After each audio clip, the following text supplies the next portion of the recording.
안녕하세요. 정 원장입니다. 이번 한 주는 올해 들어서 가장 조용한 한 주였습니다. 가끔 나가던 약도 거의 없었고요. 그러다 보니까 시간이 많아서 책도 더 많이 읽고 이렇게 영상도 준비할 시간이 많았네요. 제가 오늘 여러분들과 같이 알아보려고 준비한 내용은 골다공증입니다. 기본적으로 어려운 내용은 아니죠. 골밀도라는 것도 수치로 나오고 하니까요. 근데 제가 임상에서 보면 골다공증 약을 드시는 분도 꽤 많고요. 그리고 골다공증을 막연하게 걱정하고 계신 분도 많고요.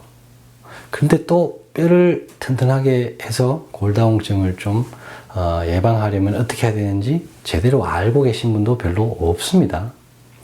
그래서 제가 오늘은 이 주제를 선택을 했는데요. 이 골다공증은 다른 주제에 비해서 제가 또 조금 더 관심을 가진 부분이기도 합니다. 왜냐하면 제 어머니께서 골다공증이 꽤 심하시거든요. 그래서 저는 항상 고민을 해봤습니다. 어머니의 뼈가 왜 저렇게 약해지셨을까? 제 이 외삼촌이나 이모님은 그 정도는 아니거든요. 그래서 제가 어머님 생활을 아니까 그런 점에 대해서 고민을 하다 보니까 제가 조금 더 알아낸 부분이라든가 알려드리고 싶은 부분이 있습니다. 그래서 오늘 제가 그 내용을 여러분들에게 알려드리도록 하겠습니다. 자, 제 상담실로 가시죠. 자, 골다공증, 그죠? 뼈의 골밀도가 감소하는 증상입니다. 자연적으로 나이가 들어가면서 조금씩은 떨어지게 되고요. 그리고 후천적으로 생활 습관이라든가 여러 원인에 의해서 감소하게 됩니다. 이 그래프가 보면 평균적인 골밀도의 변화를 나타내는 그래프인데요. 이 파란 선은 남자고요. 이 빨간 선은 여자입니다. 기본적으로 남자분들이 골밀도가 좀 높고요. 여성분들은 좀 낮은데 이 폐경기를 거치면서 조금 더 빠른 속도로 자되고 있죠. 그죠? 그리고 보면 이 최고 골밀도가 높은 나이는 거의 30세입니다. 지금 골밀도를 검사해서 골다공증을 진단하는 기준이 여기에 맞춰져 있습니다. 30세. 그죠? 자, 이게 골다공증의 기본적인 내용이고요. 자, 다음 페이지를 볼까요? 그런데 이런 골다공증의 진단에 약간의 문제점이 있는데요. 그게 뭐냐면 30세입니다. 인생에서 가장 골밀도가 높은 나이를 기준으로 그보다 일정 수준 낮아지면 모두 골다공증으로 진단합니다. 참 쉽지요? 환자 만들기 참 쉽습니다. 자, 그러면서도 골밀도 감소의 이유를 제대로 설명해 주지 않는 부분도 좀 있습니다. 자, 체중의 감소, 이건 골밀도 감소의 이유가 됩니다. 그리고 운동 부족, 이것도 맞는 얘기고요. 근데 우리가 고민해야 될 부분이 이겁니다. 여성의 폐경이 원인이다. 제가 인체, 몸, 이런 건강을 공부를 하다 보면 항상 제가 확신을 하는 한 가지는 이겁니다. 우리 몸의 변화에 나쁜 의도는 없다. 그렇다면 이 폐경도 나쁜 변화는 아닌 거죠. 여성의 몸에서 필요해서 반드시 거쳐야 되는 과정입니다. 만약에 폐경이 없는 것이 더 좋다면 왜 폐경을 만들었겠어요? 그죠? 단순히 불편함 때문에? 그게 아니죠.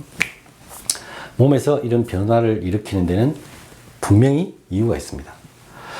그럼 왜 골밀도가 여성분들이 폐경 이후에 더 빠르게 감소하는 걸까요? 그죠? 자, 생각해 보면 이 폐경 이전, 그죠? 생리를 하는 가장 큰 이유가 뭘까요? 바로 출산입니다. 2세를 기르고 낳기 위해서죠. 근데 여자분들이 보통 임신을 하시게 되면 보통 한 10kg 이상 체중이 늘죠. 그리고 여성분들의 몸에 뼈를 통해서 칼슘을 태아를 키우는데 사용하게 되죠. 그래서 여성분들은 기본적으로 이 생리를 하는 동안에는 골밀도를 조금 높이 유지할 필요가 있는 거죠. 그런데 이 폐경이 되면 그런 필요가 줄어들게 됩니다. 굳이 높게 유지할 이유가 없는 거죠. 근데 그런 진짜 중요한 임무를 더 이상은 유지할 필요가 없잖아요. 그죠? 그래서 골밀도를 줄이게 되는 겁니다. 가령 내가 아직 그런 체중을 그만큼 넣는다거나 아니면 이세를 위해서 골밀도를 높게 유지해야 될 이유가 없는데 뼈를 단단하게 골밀도를 필요 이상으로 유지를 하면 몸에서는 어떻게 보면 부담이 되겠죠. 뼈가 필요 이상으로 무거우면 훨씬 많은 에너지를 소모해서 몸을 움직여야 되기도 하고 여러 다른 문제가 생길 수도 있습니다. 그러니까 소형차에 중대형차에 골격을 집어넣어 놓으면 차의 효율이 떨어지잖아요. 그죠? 차가 무거우니까요. 그래서 사실은 이 폐경 이후에 골밀도가 감소하는 부분, 그러니까 자연스러운 그런 감소 부분은 몸의 필요에 의한 변화인 경우가 많습니다. 물론 그 기준선 이하로 급격히 떨어지는 것은 조금 다르게 해석해야 되기도 하지만 이유가 있는 거죠. 그 이유는 알고 있어야겠죠. 자, 그러면 다음 페이지로 가보겠습니다. 자, 그러면 골다공증에 약을 복용하시는 분들이 많잖아요. 그 부분에 대해서 제가 조금 언급을 해드릴게요. 제가 예전에 학교 다닐 때 골다공증 약을 배울 때는 이 약물 A에 대해서 배웠습니다. 이 약은 뭐냐면 넓적뼈에 있는 칼슘을 기립뼈로 이렇게 옮깁니다. 근데 이 넓적뼈가 뭐냐면 이 턱관절, 치조골 있는 이 턱관절이나 어울뼈 이런 거죠. 이거는 넓어지는 거죠. 우리 두개골도 그렇지만, 그죠? 그리고 이 골반뼈도 이렇게 넓어지죠. 성장할 때 말이죠. 그리고 기립뼈는 길어지는 뼈입니다. 이 정강이뼈, 척추뼈, 팔에 있는 뼈, 이런 뼈들은 길이로 성장을 하죠. 그래서 이 넓적뼈에 있는 칼슘을 빼서 기립뼈로 옮깁니다. 그러니까 척추나 그쪽으로 칼슘을 보내는 거죠. 그러면 이런 경우에 뭐가 문제가 되느냐? 턱뼈, 그리고 이 치조골 있잖아요. 잇몸. 이 뼈가 약해집니다. 그래서 잘 내려앉죠. 그리고 턱뼈가 잘 깨지기도 하고요. 그래서 잇몸이 많이 약해집니다. 예, 그죠? 그리고 이 골반뼈가 약해지기 때문에 조금만 엉덩방아를 찧어도 골반뼈가 깨져버립니다. 그래서 유럽에서 이 통계가 있는데요. 보면 이 골다공증 약의 부작용으로 이 골반골절, 연세가 있으신 여성분들의 골반골절이 발생 확률이 더 높아졌다는 그런 통계 자료도 있습니다. 이런 문제가 있었고요. 또 그 다음에 나온 약물 B는 뼈의 칼슘 통로를 차단을 해버립니다. 그러니까 뼈가 이렇게 있잖아요. 이 보면은 이 칼슘이 들어왔다 나갔다 합니다. 피로에 의해서. 근데 여기를 막아버립니다. 뼈를 코팅을 해버리는 거예요. 칼슘이 들어오지도 못하고 나가지도 못하게 말이죠. 이런 약물입니다. 물론 이 약에 비해서는 조금 더 발전된 형태지만 이 칼슘의 이동을 차단하기 때문에 조금 그 균형이나 밸런스를 무너뜨리는 그런 또 문제를 낳기도 하죠. 이 두 약이 주로 사용되는 약인데요. 이런 특징이 있습니다. 자, 그러면 우리 몸의 뼈에 대해서 제가 조금 더 여러분들에게 알려드릴게요. 이게 우리 몸 뼈를 마치 그 건물의 기둥 혹은 뭐 차의 골격처럼 딱 한번 정해지면 그냥 약해지거나 변화가 별로 없거나 이렇게 생각하시는데요. 아까 보시면 이렇게 자연스럽게 그 밀도가 감소하죠. 단순히 감소만 하는 것은 아닙니다. 장기적으로 보면 감소하는 곡선을 나타내게 되지만 그 안에서는 계속 변화가 일어나는 거죠. 낮아지기도 하고 높아지기도 하고 하면서 말이죠. 자, 그래서 뼈는 성장이 멈춰있는 그런 건물의 이런 기둥이나 차의 골격 같은 게 아닙니다. 그죠? 지속적으로 생성되고 성장하고 분해되고 흡수되는 그런 변화가 계속 일어나는 조직이죠. 그리고 1년에 약 10%씩 뼈가 교체됩니다. 새로운 그 성분으로. 그리고 10년 만에는 거의 완전히 새로운 뼈로 바뀌게 되는 거죠. 그리고 이 뼈는 제가 붙인 용어인데요. 가변골격입니다. 그게 뭐냐면 변한다는 거죠. 골밀도가. 그죠? 단순히 약해지기만 하는 게 아니라 변합니다. 강해지기도 한다는 거죠. 그래서 보통 체중이나 우리가 어떤 일을 하거나 운동을 할 때 무거운 것을 감당하는 그런 부분, 그러니까 부하, 몸이 받는 그런 부담에 의해서 밀도가 조절이 됩니다. 그래서 체중이 줄어들고 활동이 줄어들고 운동이 부족하고 또 혹은 폐경이 생기고 이러면 골밀도가 감소하게 되는 거죠. 그런 식으로 뼈의 골밀도는 변화가 일어납니다. 그리고 이 뼈는 칼슘 저장소입니다. 뼈와 치아에 99%의 칼슘이 저장되어 있습니다. 그리고 칼슘이 필요할 때 되면 이 뼈와 치아에서 칼슘을 빼내서 활용하는 거죠. 그리고 여러분들 생활을 정말 잘 하시면 다시 어느 정도는 채워놓겠죠. 그죠? 이처럼 우리 몸의 뼈는 딱 고정된 그런 콘크리트나 뭐 쇳덩어리 같은 그런 게 아닙니다. 굉장히 변화가 일어나고 있는 능동적인 그런 조직이죠. 자, 그러면 뼈를 튼튼하게 하려면 어떻게 해야 될까요? 아까 말씀드렸지만 우리가 뼈를 좀 더 튼튼하게 하려면 운동이 필수입니다.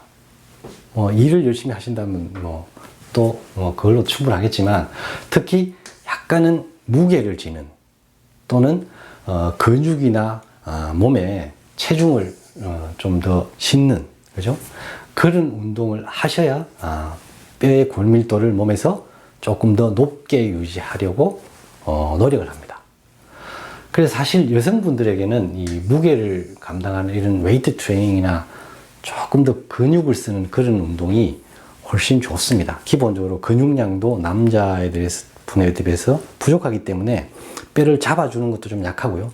뼈에 부담을 적게 주게 되는 거죠. 그래서 오히려 여성분들이 이 웨이트 트레이닝이라든가 그런 근력 운동을 하시면 훨씬 건강에 좋고요.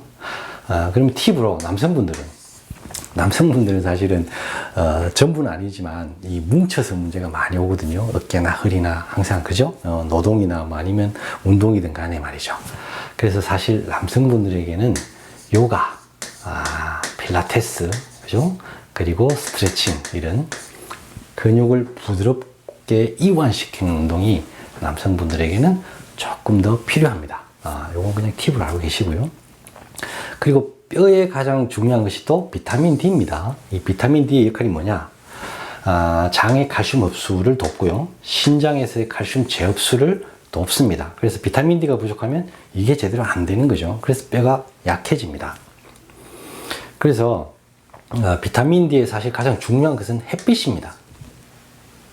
보충제 이런 거 정말 지하에 사시거나 동굴 속에 사시거나 햇볕 한번 보기가 어려운 그런 상황이 아니라면 그냥 잠깐 햇볕 쬐는 것으로 충분합니다. 가장 좋고요. 어떤 보충제보다 가장 좋은 방식입니다. 그 점을 여러분들이 알고 계시고요. 자, 그럼 세 번째 음식에 대해서 한번 얘기해 볼게요. 우리가 보통 뼈에 좋은 음식 그러면 제일 많이 드는 게 우유, 그 다음에 멸치 이런 거 칼슘이 많이 들어있는 음식, 그런 음식이 뼈에 좋다고 많이 저도 듣고 자랐습니다. 근데 정반대입니다. 우유와 멸치는 뼈에 더 해롭습니다. 뼈를 더 약하게 만듭니다. 그게 왜 그러냐? 이런 우유나 멸치는 산성 음식이기 때문입니다. 이 산성 음식이 들어오면 아까 말씀드렸듯이 뼈에 있는 칼슘을 빼와서 중화를 시키려고 합니다. 그래서 육류, 우유, 탄산음료, 커피, 술, 담배 등의 산성 음식을 드시면 뼈의 칼슘을 빼와서 뼈를 더 약하게 만듭니다. 멸치도 마찬가지고요. 그래서 그 음식에 칼슘이 얼마나 들어있느냐는 그다지 중요하지 않고요. 산성이냐 알칼리성이냐가 훨씬 중요합니다. 그래서 우유와 멸치도 뼈를 약하게 만든다. 이렇게 생각하시면 되고요. 그럼 뼈에 좋은 음식이 뭐냐? 반대입니다. 알칼리성 음식, 그죠? 제가 언제 말씀드리지만 이 깻잎부터 해서 채소에 칼슘이나 어떤 그런 미네랄이 굉장히 많이 들어있죠. 그런 음식들에 들어있는 그런 성분들은 알칼리성이기 때문에 특별히 중화하지 않고 쉽게 이온화돼서 흡수됩니다. 그래서 이런 음식들을 드시는 것이 훨씬 좋습니다. 제가 임상에서 이렇게 할머니들을 진료할 때가 많잖아요. 그래서 허리 쪽 이렇게 또 아파서 오신 분들이 많습니다. 그래서 제가 가끔 진료를 하다가 이 뼈가 굉장히 좋은 분들이 있습니다. 굉장히 단단하고 모양도 좋고 아직 뭐 그런 분들을 만나면 제가 꼭 식습관을 확인해 보거든요. 어머님 어떤 음식을 주로 드세요? 뭐 그렇게 이렇게 상담을 해보면 그런 분들은 대부분 채식하시는 분들이었습니다. 그러니까 육류나 이런 걸 별로 안 좋아하시고 뭐 채식 위주로 좋아하시는 분들이 뼈가 훨씬 단단한 것을 제가 번번이 수도 없이 확인했습니다. 그렇기 때문에 이 내용은 충분히 여러분들이 믿으셔도 좋습니다. 자, 마지막 페이지 제가 이 부분에 대해서 좀 더 부연 설명을 드리고 싶은 내용인데요. 뼈의 가장 중요한 것이 또 하나가 위와 소장입니다. 골다공증에 대한 자료를 여러분들이 찾아보시다 보면 위절제술 이런 그 시술을 받은 사람들이 골다공증이 굉장히 심해진다라는 그런 내용들 간혹 보실 수도 있는데요. 그게 왜 그러냐면요. 칼슘 흡수의 가장 중요한 부분이 바로 위와 소장입니다. 그렇기 때문에 위와 소장이 안 좋으면요. 여러분들이 몇 천만 원짜리 칼슘제를 드셔도 대부분 몸 밖으로 바로 나가버립니다. 소변으로 말이죠. 그렇기 때문에 뭐 좋은 음식을 드시고 뭐 좋은 보충제를 드시더라도 위와 소장이 좋지 않으면 그건 낭비가 됩니다. 자, 왜 그런지 볼까요? 이 음식에 있는 칼슘은요, 위산에서 처리되어 가지고 이온화 되어야지만 이 소장의 벽으로 끌려 들어올 수 있습니다. 그죠? 소장. 그래서 이 이온화가 제대로 되지 않으면 체내 흡수가 어렵습니다. 근데 이 이온화를 제대로 시키려면 위가 기능이 좋아야 합니다. 그래서 위 약하신 분들은 뼈가 당연히 약해지는 거죠. 그리고 이 칼슘을 주로 흡수하는 곳은 소장입니다. 이 소장의 육모라는 곳에서 이렇게 이온화된 칼슘을 안으로 끌어들이는데요. 소장의 기능이 좋지 않으면 또 흡수율이 떨어지겠죠. 그죠? 그래서 또 뼈가 약해집니다.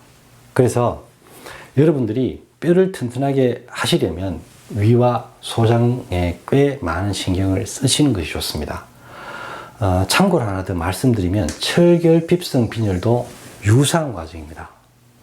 우리가 먹는 음식에 철분이 아무리 많고 우리가 쇳가루를 마신다고 하더라도 위에서 제대로 처리돼서 이온화되고 소장에서 흡수되지 않으면 내 몸 안으로 혈액 속으로 이 철분을 가져올 수가 없습니다. 그럼 뭐죠? 다 대변으로 나가는 거죠. 그죠? 그래서 우리가 어떤 음식을 먹더라도 그것을 몸 안으로 제대로 흡수를 하기 위해서는 이 위장과 소장이 제대로 기능을 해 줘야 합니다. 그래서 여러분들이 뼈를 걱정하시거나 여러 가지 다른 결핍 증상을 걱정하신다면 위소장 관리에 조금 더 신경을 쓰셔야 됩니다. 그리고 제가 이 부분을 강조드리는 이유가 제 어머니가 뼈가 왜 이렇게 약해졌을까를 제가 오랫동안 고민을 했잖아요. 그래서 공부를 하다 보니까 어머니가 위가 굉장히 약하십니다. 신경성이죠. 그 시대에 살아내시려고 하시니까 얼마나 힘드셨겠어요. 그래서 위장병이 굉장히 많으셨습니다. 지금도 위가 그렇게 좋지는 않으시고요. 그래서 위장장애를 기본적으로 갖고 계셨고, 거기다가 소화가 잘 안 되니까 그 당시에는 그 전지분유라고 그 우유 분말 있잖아요. 그거를 드시면 속이 좀 편하시다고 그걸 포대로 사서 집에서 태워 드시고 하셨거든요. 제가 볼 때는 그 위장의 기능 저하와 그 전지분유 두 가지가 결합되면서 보통 사람보다 훨씬 더 어머니의 척추뼈를 약하게 만들었다고 저는 그렇게 생각을 하게 되었습니다. 그래서 제가 이 위소장 기능을 더 강조를 드리는 거고요. 자, 오늘 내용 여기까지입니다. 제가 오늘 골다공증에 대해서 기본적인 내용에다가 제가 또 강조드리고 싶은 내용들을 함께 포함해서 설명을 드렸는데요. 마지막으로 다시 한번 강조드리지만 우리 몸의 세포와 모든 게 세포죠. 뼈도 뭐 세포지만 이 세포들이 있잖아요. 이 세포들은 사실은 우리 생각보다 더 건강하고 싶어 하고 더 오래 살고 싶어 합니다. 다만 우리의 생각이나 잘못된 습관들이 그걸 방해하고 있을 뿐이죠. 그래서 우리 몸에 일어나는 변화들 또는 증상들은 사실은 나쁜 변화인 경우가 거의 없습니다. 나빠 보이더라도 또 다른 목적을 위해서 일으키는 어쩔 수 없는 변화인 거죠. 그래서 단적인 예로 폐경조차도 꼭 나쁜 변화는 아닙니다.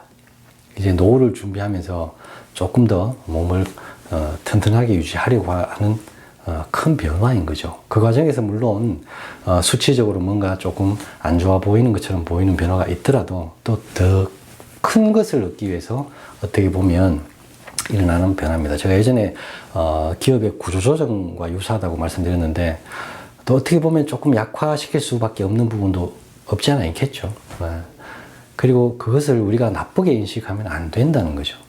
더 나은 내 몸을 위해서 일어나는 어떻게 보면 필요한 그런 변화라고 여러분들이 생각을 하셔야 됩니다. 질병도 어떤 부분은 그런 부분이 많고요. 그래서 어떻게 보면 이 골밀도의 약화 이런 것도 자연스러운 어떤 필요에 의한 부분도 있고, 만약에 필요 이상으로 저하된다면 생활 습관부터 해서 음식 이런 부분들 여러분들이 다 점검을 해보셔야 됩니다. 운동하시고요, 햇볕도 쬐이시고요, 알칼리성 음식을 많이 드시고요, 그죠? 그렇게 하시면 아마 수치적으로 뭐 좀 약해졌다 하더라도 몸에서 필요한 정도의 골밀도는 알아서 유지할 겁니다. 우리의 몸이 그렇습니다. 믿으셔도 됩니다. 자, 오늘도 제가 골다공증에 대해서 준비한 내용을 뭐 나름 열심히 설명을 드렸는데요. 여러분들에게 작은 도움이라도 되었으면 좋겠네요. 오늘도 저희 영상을 시청해 주셔서 대단히 감사합니다. 여기까지 하겠습니다.